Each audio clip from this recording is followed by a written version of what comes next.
Dr. Zwade Marshall, MD, MBA, is a co-founder, managing partner of Doc2DocLending and is principally involved with investor relations and business development.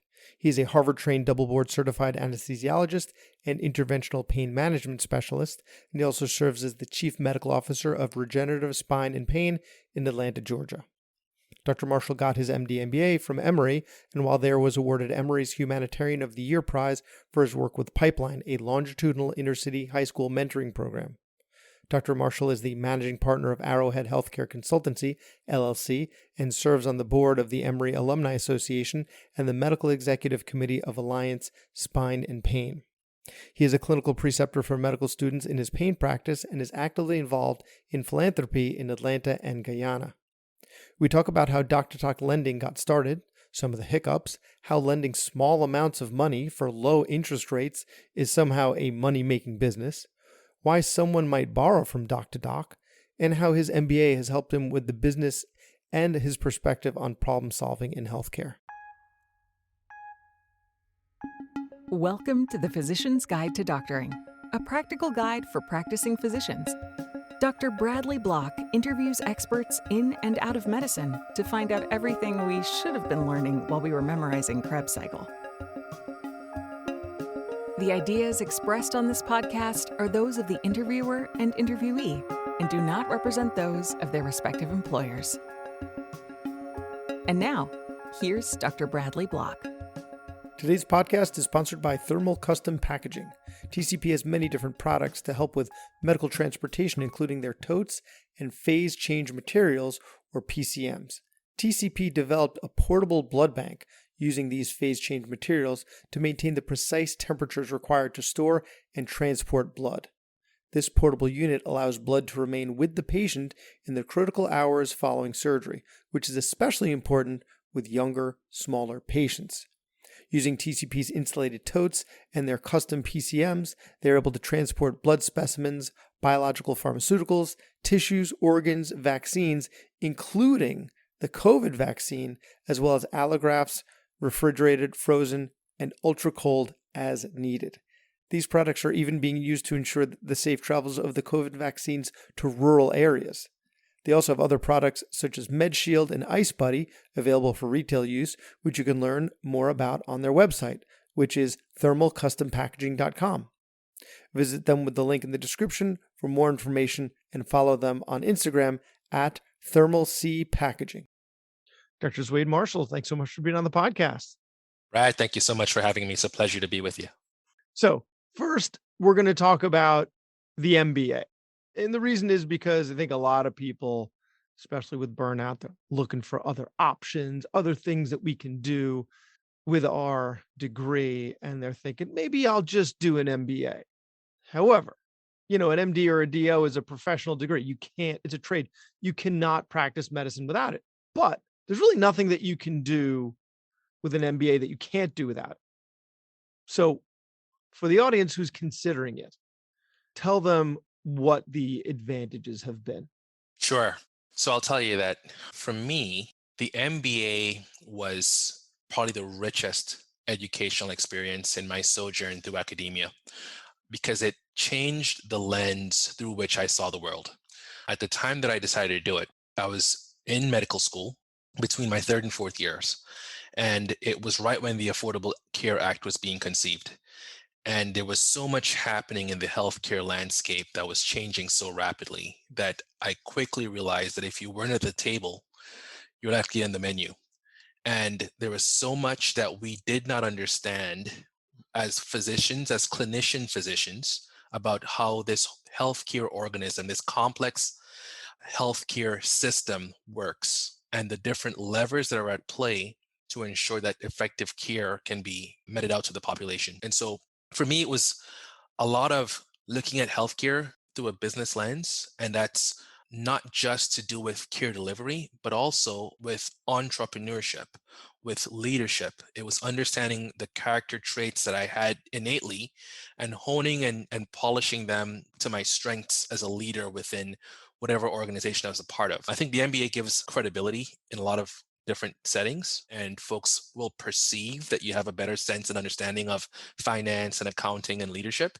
And I don't think business school is a place you go to learn those hard skills. It's a place you go to become conversant in it and to be able to lead a team of accountants to getting you the right information. It's less about the hard skills and more about the soft ones. It's high emotional intelligence, it's interacting and networking appropriately, but also being able to understand your decision making algorithm internally and knowing when to spot an opportunity and when to pounce on it. So for me, it was this rich environment of the Socratic method. A lot of folks in the classroom with me had very disparate backgrounds that enriched my educational experience, and I was the doctor in the room, which gave me a level of clout because the non-medical world still respects what we do and kind of the rigor of a medical career, and so it was really just a lot of fun. So I'm sure some of what you learned there ended up being the foundation for Doc2Doc, right? Without that education, without that network, I'm not saying it wouldn't have happened, but certainly that education and network greased the wheels for making Doc2Doc happen, right? It probably would not have happened without it, to be honest. I left business school and returned to finish my medical training with this fire inside of me, knowing that I wanted to do more. I loved clinical medicine. I still love it. I'm a practicing anesthesiologist. I see interventional pain patients. I do spine injections every day, but I've got this other itch that I need to scratch. And the MBA helped me realize that. And for Doc2Doc, the kind of origin story, the reason why the company was started is based upon the shared lived experience that I had and my co-founder, Dr. Kenton Allen, as well. In my case, I was moving from a low cost of living city, Atlanta, to go to Boston for a residency. I was at Emory for medical school and I matched at Harvard. I went over the match day kind of euphoria of matching at my top choice when I realized I needed to get first, last month's rent and broker fee. And I didn't have the liquid cash to do so. I had a student loan debt burden that was north of $200,000. Sorry, just to clarify for people who have never lived in New York or Boston, you needed a broker fee to pay someone to get you into a rental.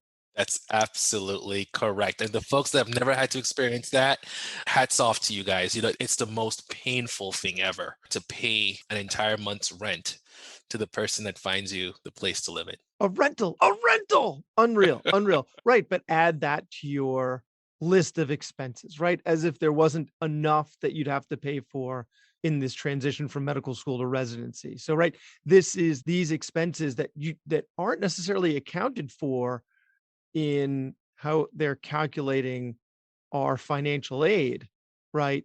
This is where Doc2Doc came from. That is absolutely correct.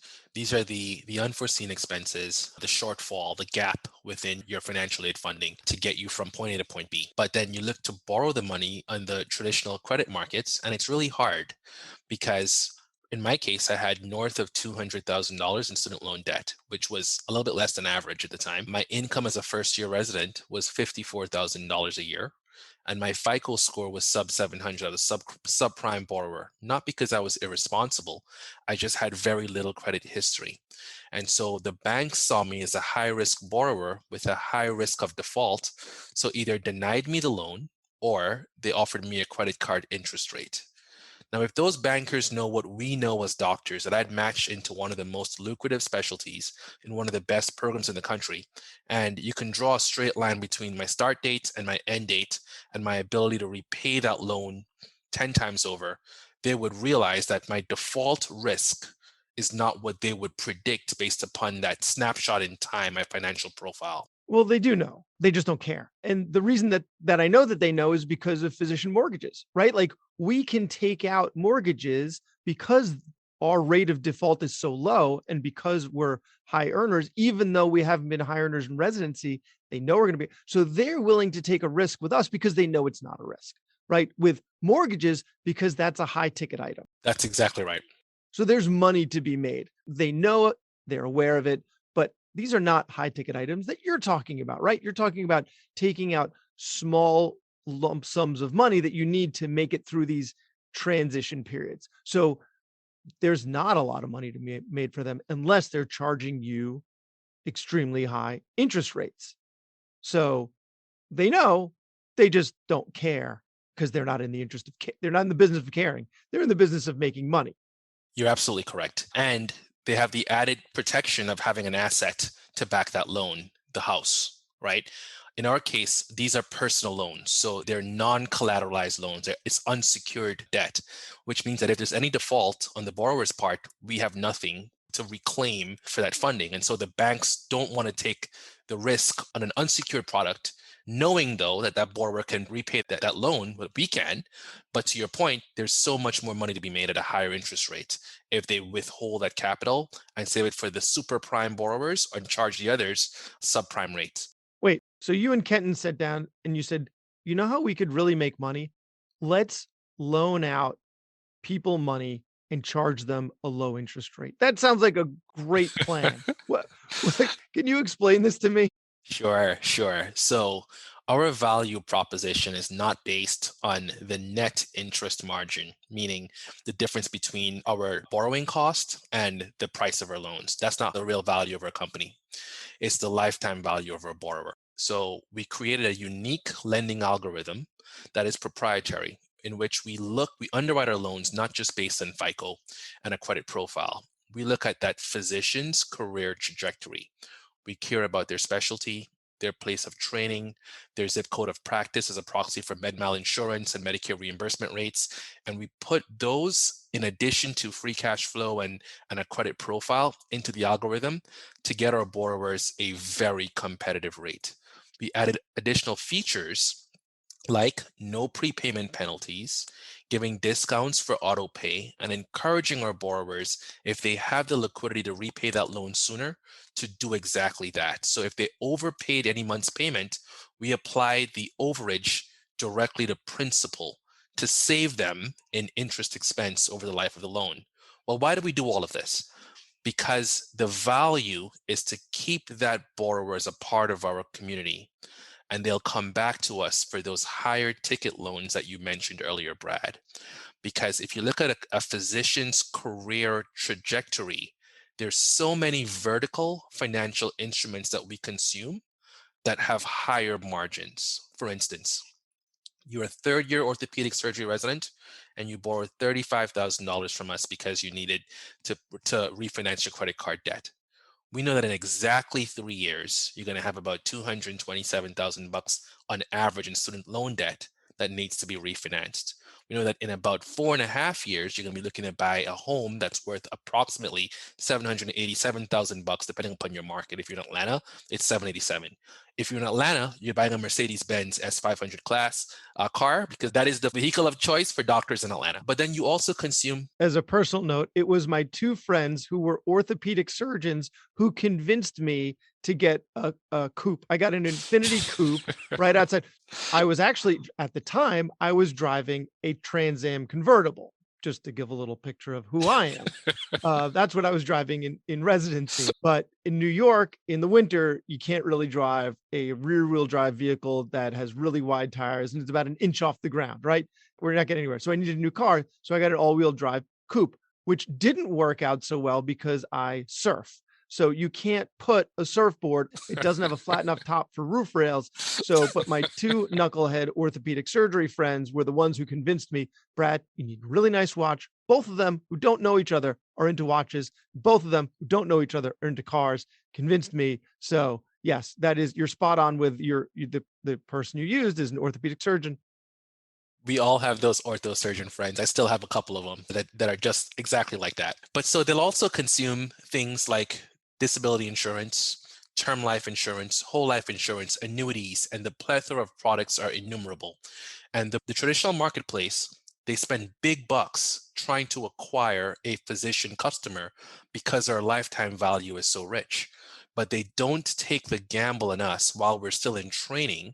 So they wait for us to blossom from ugly ducklings into beautiful swans, and then they're willing to chase us for their products. So what we're doing is creating an ecosystem of doctors who can trust that we're going to treat them well. We have a concierge experience. The docs, when they apply for a loan from us, application is 3 minutes. We designed the app with a physician's busy schedule in mind.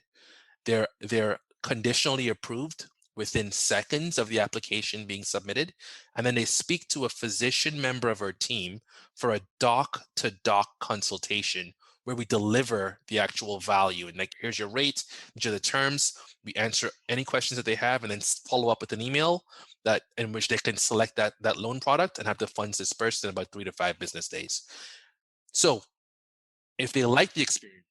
Sorry to interrupt. Have you ever had a client that you got on the phone, or one of y'all got on the phone and they were looking to take out money and you said, "This is a terrible idea. Do not take out money for this." Like, have you ever given the advice, "Don't use our services, please. Absolutely. Bad idea. Wait for this." Absolutely. I think in our community of physicians, a lot of influencers will talk about us on their platforms, and folks will say, hey, I want to buy my car and use a Doc2Doc personal loan for my car. No, don't do that, right? Someone mentioned getting it to buy a Peloton. Well, Peloton 0% interest on their loan. Like, it's their reasons. A lot of folks just don't understand the different types of lending instruments out there, and what a collateralized loan is compared to an unsecured loan, how a personal loan differs from a commercial loan on a business. And so we're oftentimes coaching folks and saying, this is not the kind of product you want to use for this. We recommend you try this other product instead. And they'll love us even more for giving them the advice. And they often come back later when they do have a use case that's relevant for us. So the business model is really trust and loyalty. You're not looking to make money off of these small, low interest rate loans. You're looking for brand loyalty. Absolutely. And now we do make some money. To be clear, we're not losing money in each loan. Each loan is unit positive, but you're not talking about getting rich off of the loans. It's more about servicing a consumer well, and getting that brand loyalty, to your point. Was that the business model from the beginning? Yes and no. At inception, we had a very utopian idea of doing a true peer-to-peer lending platform where we had physician investors that would write us checks, and then we'll match an investor to a borrower and do it like a lending club model. The challenge is it's highly inefficient to raise capital that way. The time it takes to procure a physician investor, the legal documentation, paperwork, and finding the right type of borrower, and then categorizing the risk associated with individual borrowers is really tricky. And we saw that those challenges play out with Lending Club. So we changed to aggregating and pooling that risk, and also pooling the investment dollars, which on a weighted average basis makes everyone more protected. So you're not going to have the single investor who gets burned from a single borrower that had a bad outcome, but we're pooling it all along, and we have reserve funds to cover losses when they happen, though we have not had a loss in the history of the company yet. So is this entirely physician money that's going to trainees, or is it physician money that's being leveraged against bank money? It's physician money that's being leveraged against bank money. So we've got a couple of ways that physicians invest. The most pure way is they give us equity checks. So they help for the company's growth, the scaling of operations. It covers the infrastructure to build and grow upon for scale. And so they have a stake in the company by writing an equity check.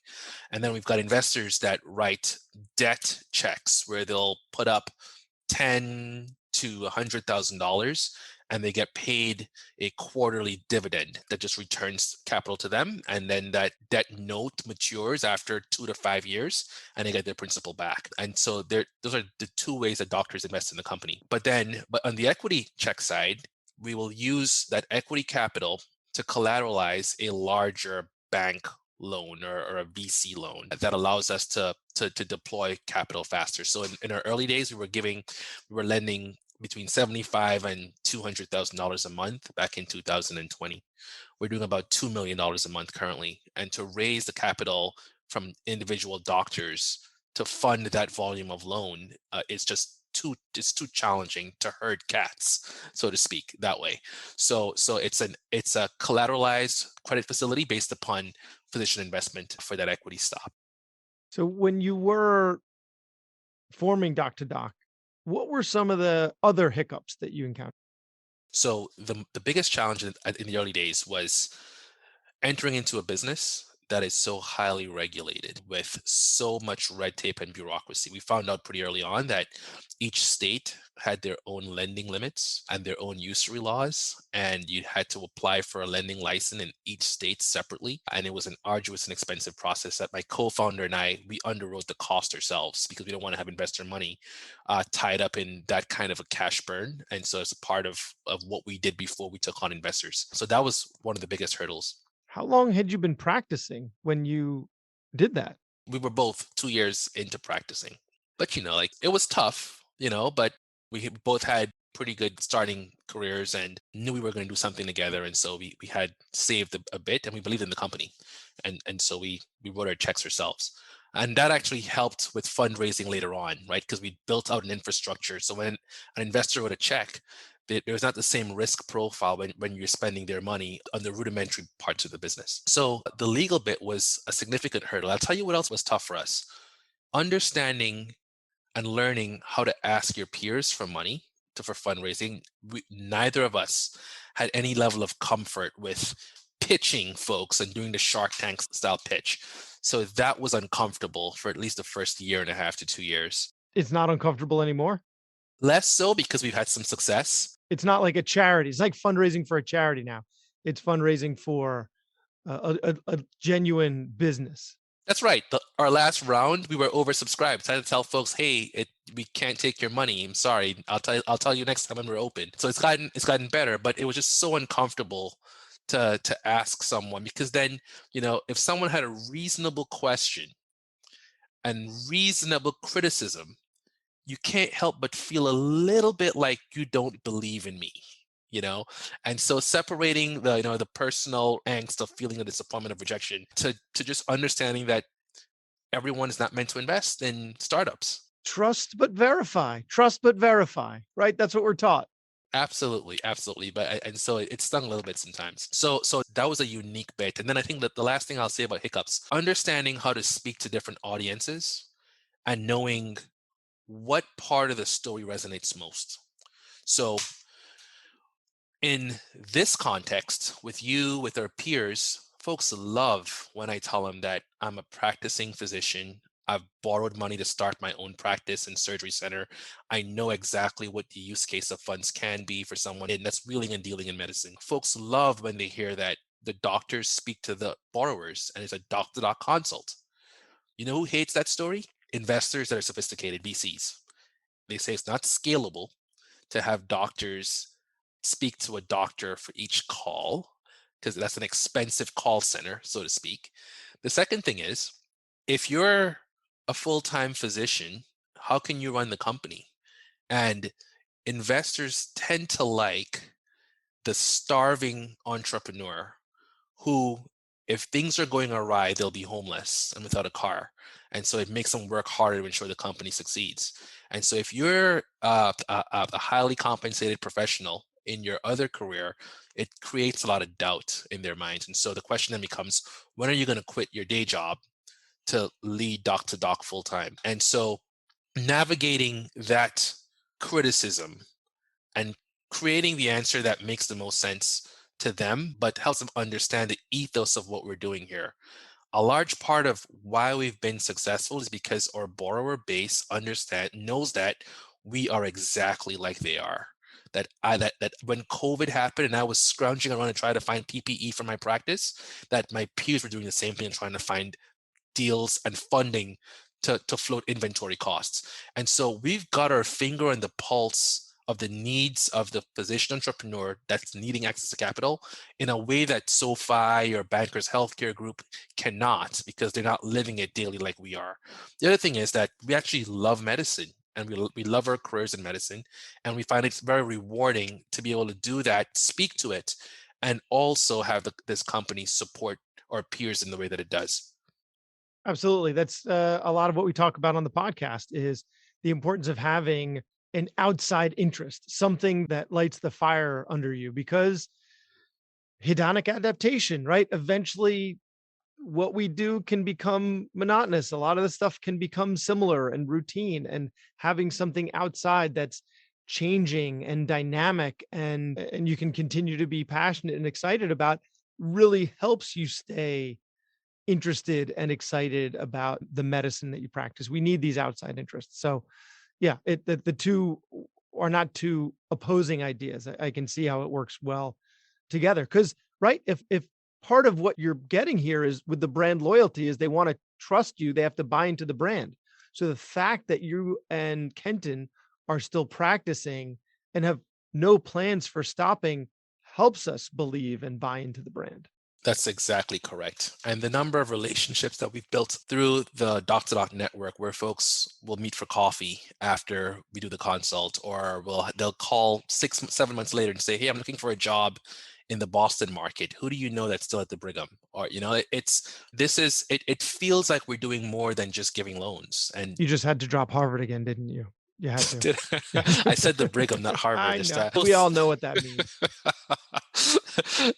Or using the Boston euphemism. I went to school in Boston. Like that's the other obnoxious way that we do it sometimes. Yeah. So it's been fun. So what are some of the reasons why someone might borrow from you, right? You mentioned you need first and last month's rent and broker because you're living in Boston or New York, or you might have exams that you need to pay for. But what are some of the common reasons? And then what are some of the less intuitive reasons why people might borrow from you? Sure. So this time of year, heading into match day, that's going to be in 2 weeks, it's transition costs. But the most common reason is high interest debt consolidation. Many of us, we don't talk about this while we're in training, but we're mortgaging our future income by spending on high interest credit cards today. And then when we graduate or we're near graduation, we try to clean it up with moonlighting income, etc. So credit card debt is the number one thing that our borrowers are using our loan to consolidate. Principally because, and few people know this, there's a drag that revolving debt has on your overall credit profile. And when you're graduated and you're trying to apply for credentialing on insurance panels and your first jobs, they do check a credit report. And bad credit appears to show an irresponsible person. So there's that factor happening right about when they're going to come out of residency. And our loan is an installment loan. So every time you make a payment with us on time every month, it actually helps your credit track record. And so you replace revolving debt with installment debt. Beyond just getting rid of the high utilization of your credit card, you're also having a more responsible credit instrument that helps with your overall credit profile. The second most popular reason are home improvements. People are doing renovations to their homes, or it's usually investment home renovation. So it's the second property for doctors, and it's really hard sometimes to find a contractor loan. The interest rates are generally very high, and so they'll borrow personally to do that. Or they'll use our funds to collateralize a larger commercial loan. So you're borrowing $500,000 for your practice expansion, and the bank says we need you to put up $75,000 of your own equity. And so because we don't do a hard credit pull, it's just a soft check, you're able to get you that approval, get you the funds, have it cure in your account, and you're personally responsible for that bit of money, and you're eligible now for the larger commercial loan. You're squinting. Yeah, I'm squinting because I don't know how to ask you what the difference between a hard pull and a soft pull is without having to change the rating of this podcast to adult only. But really, I'm genuinely asking, what is the difference between a hard pull and a soft pull? It's completely PG. The hard pull means that they're going to do a credit inquiry by pulling your credit report that shows up on the history of your credit report. So a bank is gonna take a hard look at your credit profile. A soft pull means we're not actually pulling the full credit report. We're taking a peek, but that minimizes the impact on your credit report, because the more hard pulls you have, the more times lenders do a credit inquiry. A hard pull, it shows up on your credit report as you being someone who's looking for money. And so it lowers your overall credit profile. I never understood why someone checking your credit report actually affects your credit report, but now it makes sense that you put it that way. It's a signal that you're illiquid and you're looking to find capital. And so the marketplace says that there's something happening there. Now, you're not penalized immediately. So there is some grace. If you have, several pulls within a short period of time, that means you're assessing or comparing rates. But if you're having pulls frequently, weeks apart, it's a bad sign. That's a bad signal as someone who's looking for money. So we don't do the hard one. We do the soft pull, which means that as you're looking to access that larger line of credit or capital from another bank, they won't see our inquiry on the report and flag you as someone who's looking for capital in a way that's risky to them. So you're doing your best to mitigate your risk against a pool of people who are already low risk as a whole. And so you don't really need to pull all the levers that these banks do routinely because they don't see us differently. That's exactly correct. And so I think one of the most impactful factors is just free cash flow. If you have, after you pay your main bills, your mortgage, your student loans, if you have some liquidity, we've got a ratio in mind of how much liquidity you need to have to cover the cost of our loan.